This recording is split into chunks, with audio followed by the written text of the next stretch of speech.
My brother didn't put my name on the guest list. Not on the formal invitations, not in the group text, not even as a courtesy mention to the people who would inevitably ask where I was. I found out through a photo my aunt posted on Facebook, my mother standing in front of a floral arrangement at a venue I didn't recognize, smiling in a way she never quite smiled when I was in the room. The caption said, "So proud of this family." I read it 3 times before I understood what I was looking at. That was a Tuesday in October. By Friday, I was on a rooftop terrace in Savannah, Georgia, watching Spanish moss drift in the evening light, wearing a dress the color of a new beginning, sitting across from the man who had never once asked me to make myself smaller. I posted 1 photo, 1 line of text, and somewhere back in Charleston, the story my brother had been telling for 2 years began to unravel in ways neither of us could have scripted. But I'm getting ahead of myself. Let me start where it actually started. Because the Tuesday in October was not the beginning. It was just the day I finally stopped pretending the beginning hadn't happened. I grew up in Raleigh, North Carolina, the oldest of 2. My brother is 4 years younger than me, and from the time he could talk, he had a talent for making people feel like he was the most interesting person in any room. He wasn't manipulative exactly. Not as a child, he was just charming in the easy, effortless way that certain people are born into. The kind of charm that makes adults laugh when it should make them nervous. Our mother loved that about him. She would describe it as a gift. I would describe it as a career strategy he developed at age 7 and never updated. I was the other kind of kid. Quiet, precise. I made lists. I read ahead in textbooks and finished homework the same night it was assigned. My teachers liked me in the way teachers like students who don't require anything from them. My mother liked me too, but differently the way you like a tool that works reliably, a car that starts in cold weather, something you depend on without ever really thinking about it. The first time I noticed the imbalance, I was 12. My brother had joined a travel baseball league, and the fees were steep: uniforms, tournaments, a weekend trip to Virginia in the spring. Our parents stretched for it without a word. That same spring, I was accepted to a selective arts program at the community college. It met on Saturdays and cost $80 a session. My mother said we'd see. I never went. I don't think she meant to send a message. I think she genuinely didn't connect the 2 decisions. That was almost worse. By high school, I had figured out how to take care of myself. Scholarships, part-time jobs at the library, and then at a print shop downtown where I learned everything I now know about design production. I got into NC State on a merit scholarship and paid my own way through a graphic design degree, while my brother coasted through a business program at a school our parents helped fund. I didn't resent it. I told myself I didn't resent it. I had built something self-sufficient and clean, and that felt better than being the kind of person who kept score. After graduation, I moved to Atlanta, then to Chicago, and eventually back south to a studio apartment in Raleigh, where I launched a branding agency I called Mercer Creative. It was just me for the first 2 years, then a junior designer, then a small team. We worked with mid-size companies on identity systems, packaging, web presence. It was steady, honest work that grew because we were good at it, and not because I had ever asked anyone to hand me something. In all that time, I sent money home, not every month at first, but when things were tight, my father's back surgery, my mother's car, a gap in my brother's income when he pivoted careers twice in 3 years. I sent it without conditions. I told myself that's what family did. My brother's fiancée was named Claire Hartwell. I knew her name before I knew about the engagement, because I had seen it mentioned once in passing during a phone call with my mother the previous spring. My mother said Noah's been seeing someone serious. She's from Charleston, her family's in real estate, and then moved on to other topics. I waited to hear more. I didn't hear more. The Facebook photo from my aunt arrived 8 months later. I went back and scrolled through every call, every text, every conversation in that window. There was nothing. Not a save the date, not a heads up, not a single mention that an engagement party was being planned for a Saturday in October at a venue called the Magnolia House in Charleston. My name appeared nowhere in the thread. I wasn't blocked the way the sister in a different story might have been. I was simply absent, the way a room is absent from a floor plan that was drawn without it. I texted my mother, "Is this what I think it is?" The 3 dots appeared and disappeared twice. Then, It was a small gathering, Sophie. Claire's family wanted something intimate. You know how it is. I did not, in fact, know how it was. I texted back, "When were you going to mention this?" No reply. Not that afternoon. Not that evening. I called my best friend Renata instead.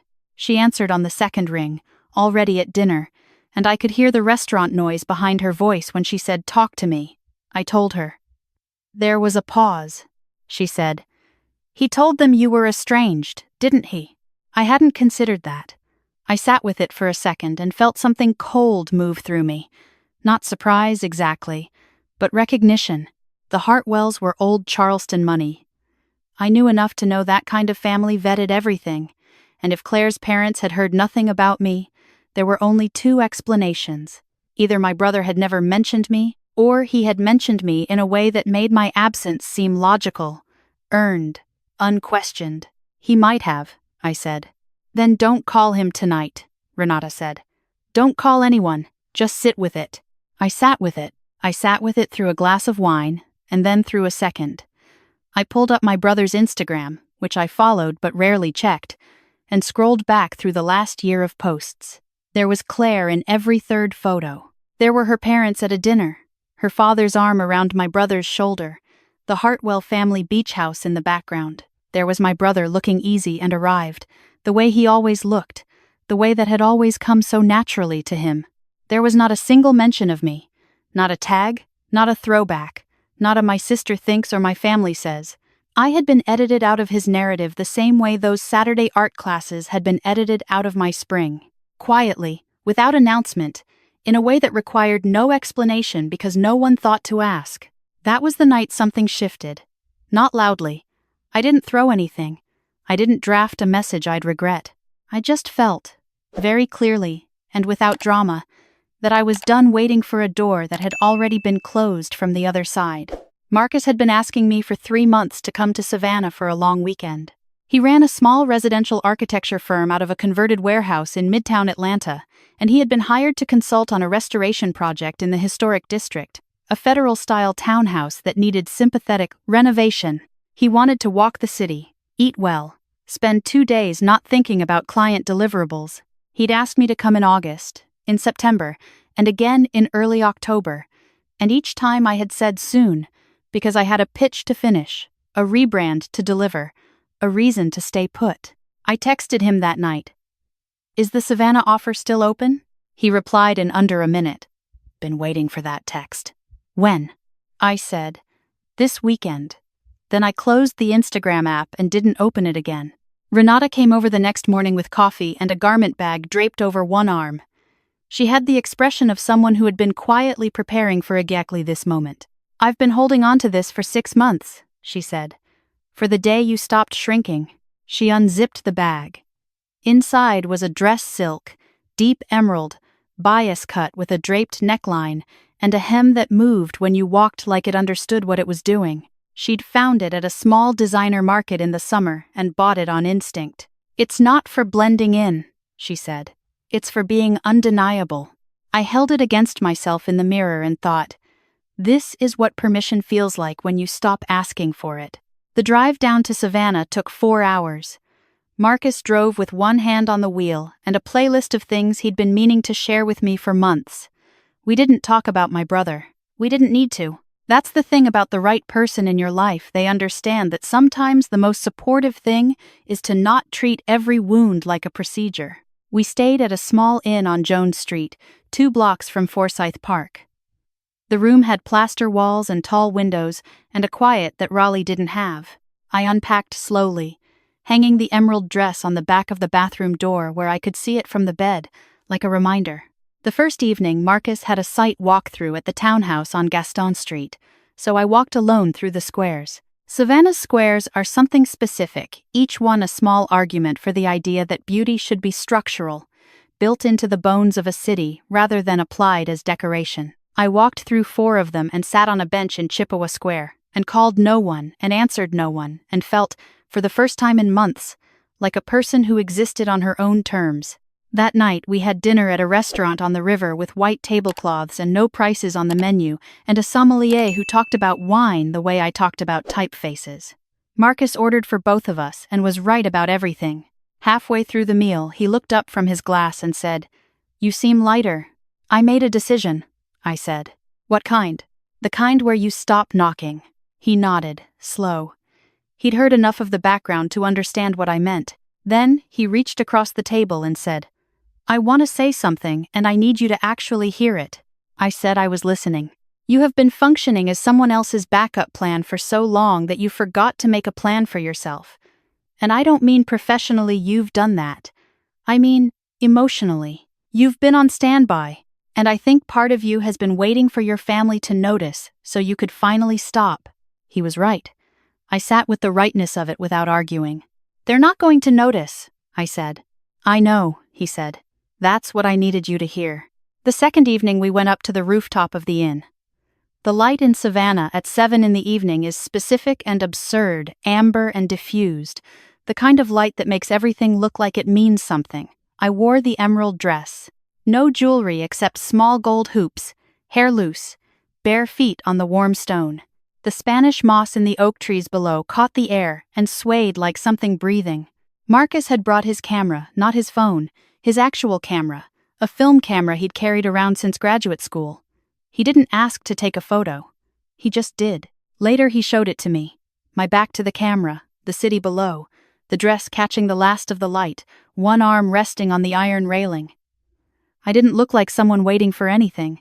I looked like someone who had already arrived at a place no one else knew to look for. I opened Instagram. I uploaded the photo. In the caption I wrote, "Some invitations you give yourself."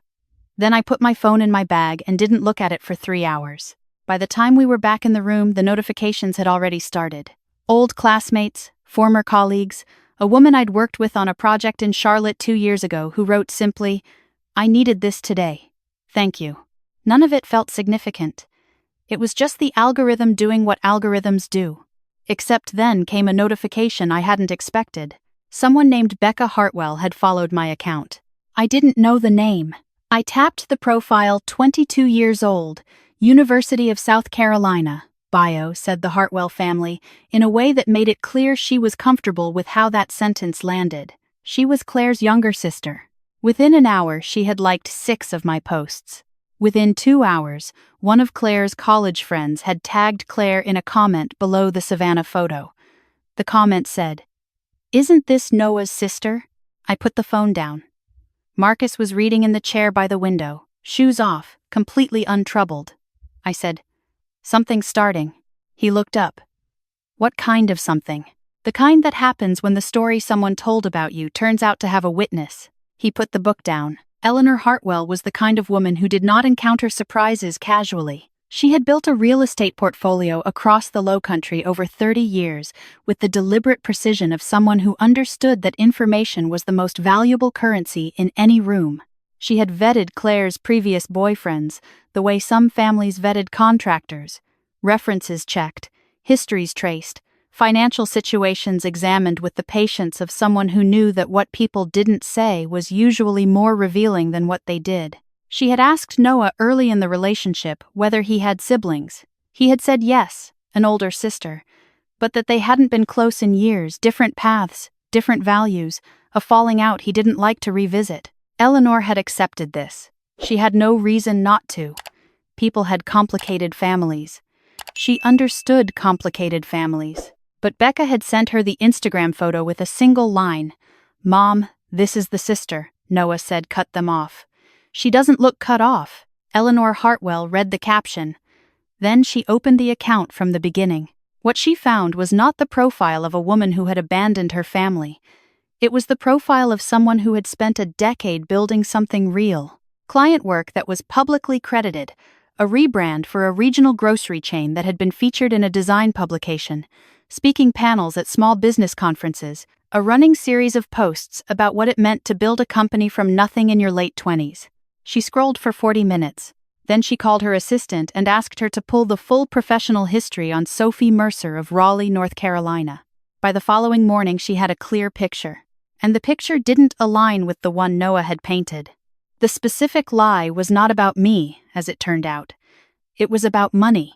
Noah had told the Hartwells that he was a co-owner of a small logistics startup, that his equity stake was significant, that the business was positioned for a Series A round. He had told them this with the confidence of someone who had said it enough times to half believe it. What Eleanor's assistant found was that Noah held a nominal equity stake of 3% in a company that had not yet turned a profit, that his actual title was Operations Coordinator, and that his annual income was considerably lower than the figure he had allowed the Hartwells to infer. Eleanor also found 2 wire transfers from a Mercer Creative business account to a personal account registered to Noah Mercer, totaling $11,000 over 18 months. His older sister, the one who had allegedly cut ties years ago, had been quietly supplementing his income while he told a different family that he was a man of means. She sat with this for a full day before she called Claire. I was back in Raleigh when it happened. The weekend in Savannah had ended with a long drive home and a quietness between Marcus and me that felt earned, like the silence after a difficult conversation that went well. I had not reached out to my mother again. I had not texted my brother.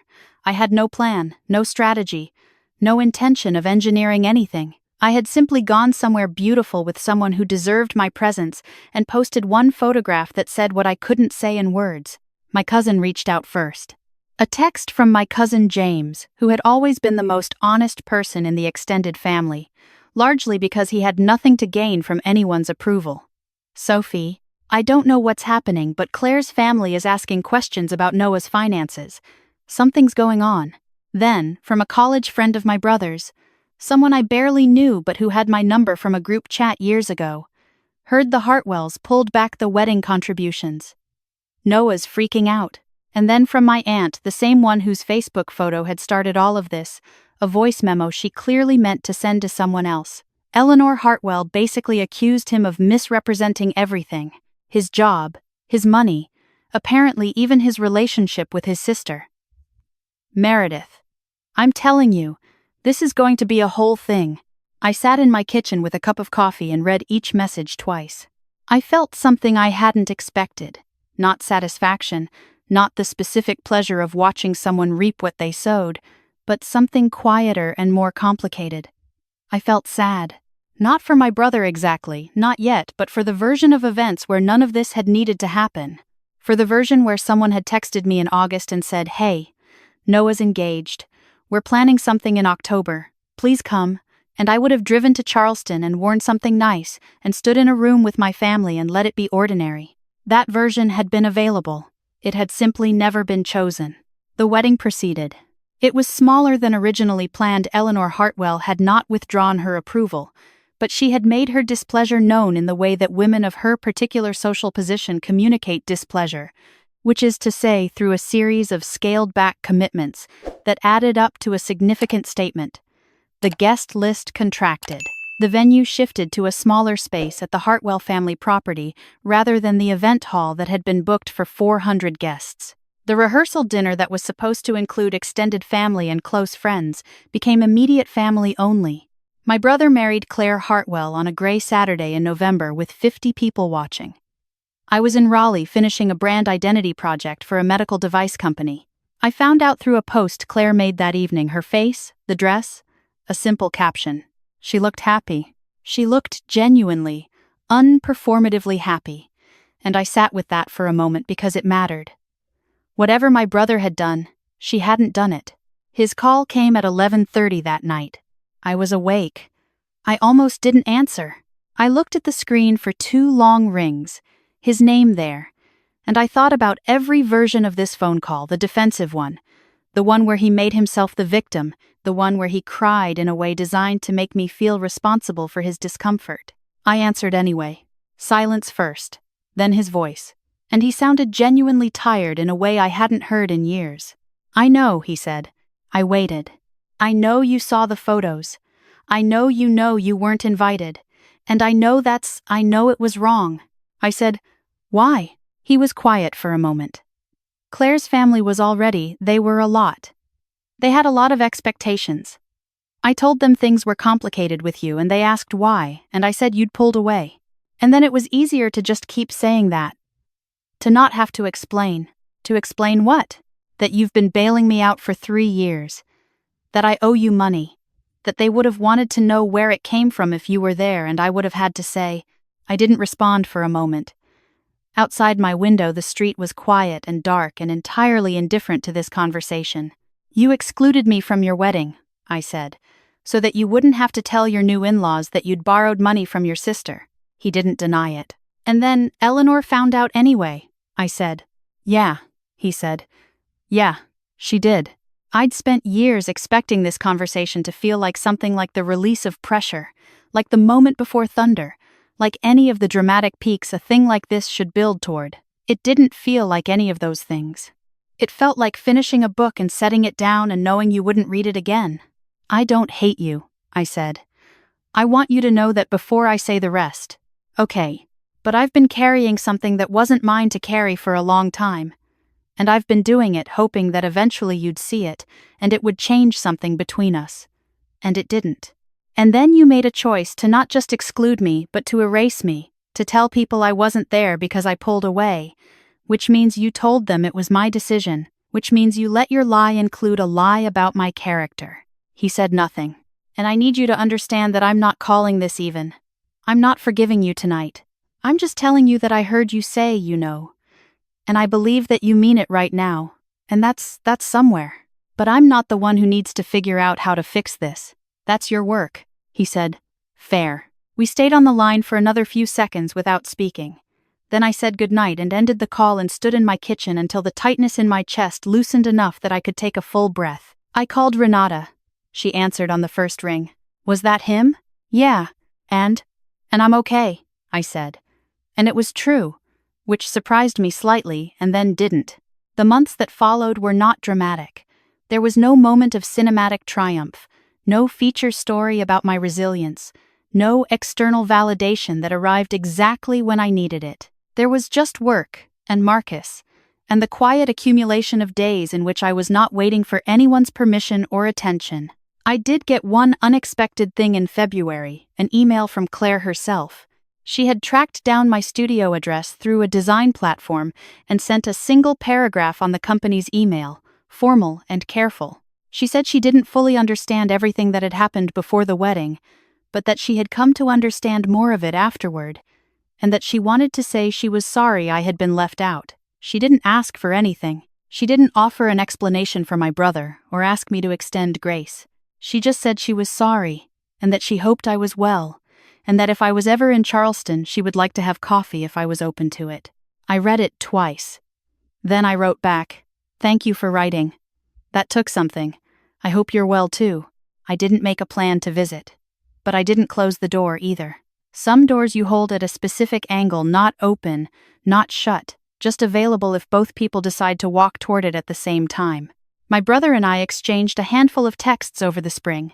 Not long ones. Nothing that solved anything. But they were real, which was more than the year before had offered. And one Wednesday in April, I drove back down to Savannah for a design conference. Coincidence, or maybe not coincidence, just the way certain places start to mean something once you've let yourself be changed in them. I walked through the same squares, past the same moss-hung oaks, and I thought about the woman who had stood on that rooftop in an emerald dress and written a caption about invitations you give yourself. I had meant it as a private thing, a note to myself in the form of a photograph. But the people who needed it had found it, the way those things find the people who need them. And that was neither my plan nor my accident. It was simply what happened when you stopped performing absence and started living in your own presence. That evening, I sat on a bench in Madison Square and watched the light change from gold to rose to the particular gray-blue that Savannah holds at dusk. A woman walked past with a small dog and a coffee and didn't look up. A father lifted his daughter to see something in a tree. The city moved around me in its ordinary, indifferent, beautiful way. I had a new client proposal to finish. I had a dinner with Marcus at 8. I had a business that was mine and a life that fit me without alteration. I had nothing left to prove to the people who had decided I didn't need a seat at the table, not because I had beaten them at something, but because I had finally understood that their table was never the one I was meant to sit at. The one I was meant to sit at, I had built myself, one quiet choice at a time, in the years when no one was watching. That's not a revenge story. I want to be clear about that, because I know how it sounds, And I know what people come looking for when they search for a story like mine. But what happened was simpler and harder than revenge. What happened was that I stopped making myself invisible so other people could feel less uncomfortable with their choices.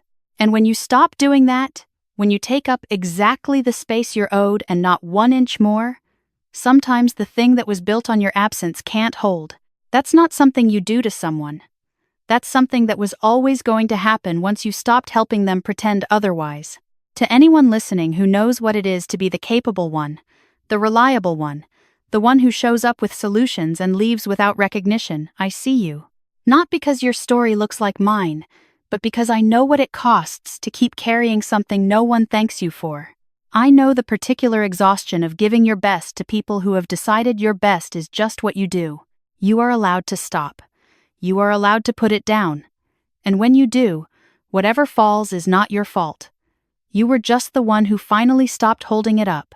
Leave a comment if this found you. Let someone else know they're not the only one.